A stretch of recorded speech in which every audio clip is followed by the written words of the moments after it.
कक्षा 8 प्रश्नावली 1.1 अध्याय 1 मतलब प्रमेय संख्या जिसका नाम है उसके बारे में बात करेंगे हम। क्वेश्चन नंबर 1 है उचित गुणधर्मों का उपयोग कर मान ज्ञात कीजिए। हमें गुणधर्मों का प्रयोग कर इन संख्याओं का मान ज्ञात करना है। जैसे संख्या दे रखी है -2/3 गुणा 3/5 फिर प्लस का चिन्ह है 5/2 -3/5 गुणा 1/6। ये हमें संख्या दे रखी है। हमें क्या करना है, प्रथम जैसे इसका ग्रुप बनाना है। ये बन गया प्रथम, ये हो गया द्वितीय, दूसरा पद हो गया और ये हो गया तीसरा पद। ये पद कैसे बनते हैं, जैसे कि इन दोनों संख्याओं के बीच में गुणा का चिन्ह है तो ये इतना एक पद कहलाता है। देखो उसके बाद में इन दोनों के बीच में ये प्लस का चिन्ह आ गया, मतलब आगे वाले जोड़े में ये माइनस का चिन्ह आ गया, इसलिए ये कौन सा पद बन गया, द्वितीय पद। और देखो तृतीय पद में क्या है, इन दोनों के बीच में ये गुणा का चिन्ह है तो ये तीसरा पद बन गया। अब क्या करेंगे, ये संख्या सेम लिखेंगे, -2/3 फिर गुणा का चिन्ह है 5/3 फिर माइनस। अब क्या करना है, हमें देखना है कि प्रथम और द्वितीय या तृतीय में कौन सी संख्या समान है। देखो 3/5 जो कि प्रथम पद में भी आ रहा है और तीसरे पद में भी आ रहा है 3/5, इसलिए हमें इस 3/5 को पास में लिख लिया, मतलब तीसरे पद को हमने क्या कर दिया, आगे लिख दिया, दूसरा पद बना दिया और दूसरे पद को हमने तीसरा बना दिया, जिसे बोलते हैं हम क्रम विनिमय। क्रम विनिमय का क्या मतलब होता है, जैसे दो संख्याएं हैं, जैसे 4 + 7 और इस संख्या को बदलूं तो मैं क्या आएगा 7 + 4, मतलब कि इन दोनों को जोड़ूंगा तो भी 11 आता है, इन दोनों को जोड़ूंगा तो भी 11 आता है। मतलब कि संख्याओं को बदलने पर उन पर कोई प्रभाव ना पड़े, वो क्या कहलाता है, क्रम विनिमय कहलाता है। तो यहाँ क्रम विनिमय नियम लगा। फिर क्या किया, जो ये इतनी संख्या थी इस संख्या को मैंने ब्रैकेट में लिख दिया और ये पद है जो 5/2 बच गया। फिर आगे क्या किया, इन दोनों संख्याओं में जो ब्रैकेट वाली संख्या है इनमें देखना है कॉमन क्या आता है। तो इसमें देखो 3/5 इस संख्या में भी, इस समूह में भी है और इसमें भी है, तो 3/5 है जो हमने बाहर कॉमन ले लिया।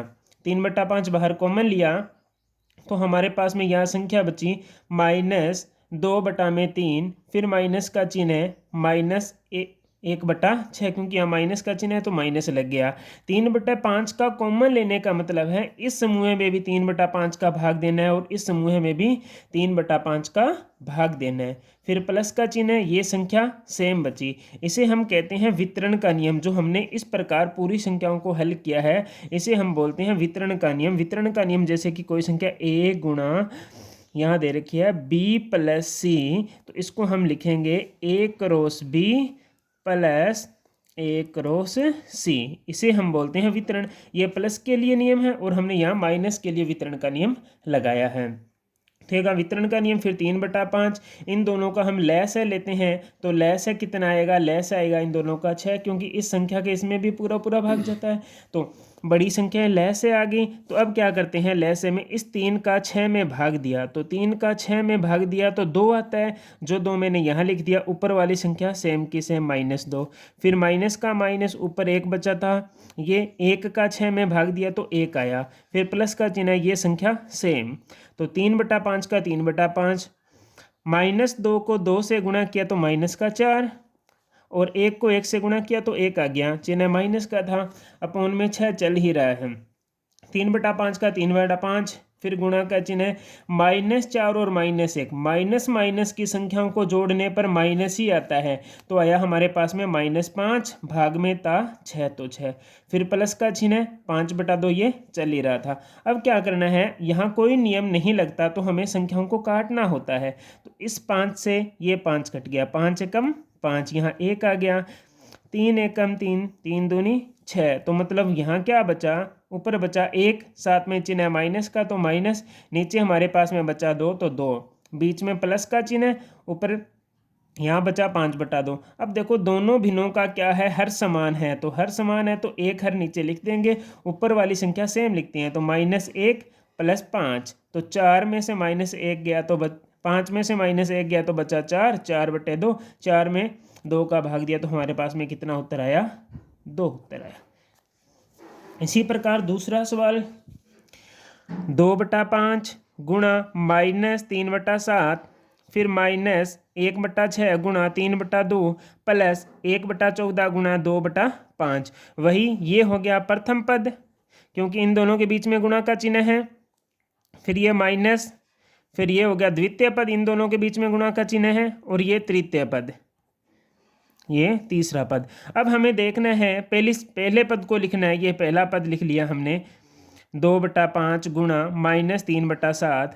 फिर हमें देखना है कि इन दोनों, ये पद है जो इन दोनों में से किस में से मिलता है। जैसे 2/5 आगे भी आ रहा है ना, 2/5 तीसरे पद में, तो हमने तीसरे पद को इसके साथ लिख दिया, मतलब आगे लिख दिया यहाँ। तो यहाँ तीसरा पद आ गया और दूसरे पद को हमने बाद में लिख दिया। इसको हम बोलते हैं क्रम विनिमय नियम।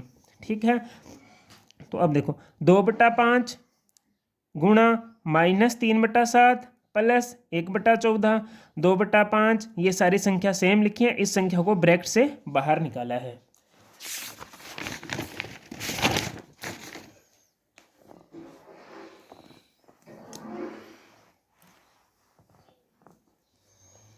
देख 2/5 गुणा -3/7 प्लस 1/14 इंटू 2/5, फिर -1/6 इंटू 3/2। अब वही संख्या इन दोनों में से कॉमन क्या आ रहा है, इस पूरी संख्या में से, इनमें से 2/5 बाहर कॉमन आ रहा है। कॉमन का मतलब है इस संख्या में भी 2/5 का भाग दिया जाएगा, इसमें भी भाग दिया जाएगा। तो इस संख्या में 2/5 का भाग देंगे तो यहाँ बचेगा -3/7, और इस संख्या में 2/5 का भाग देंगे तो हमारे पास में बचेगा 1/14। फिर माइनस ये संख्या सेम पड़ी है, तो 2/5। अब क्या करना है, दोनों का लैस लेना है। तो दोनों का लैस क्या आएगा, बड़ी संख्या 14, दोनों का क्या आ गई, लैस आ गई। तो 7 का 14 में भाग दिया तो 2 आया, ऊपर वाली संख्या सेम।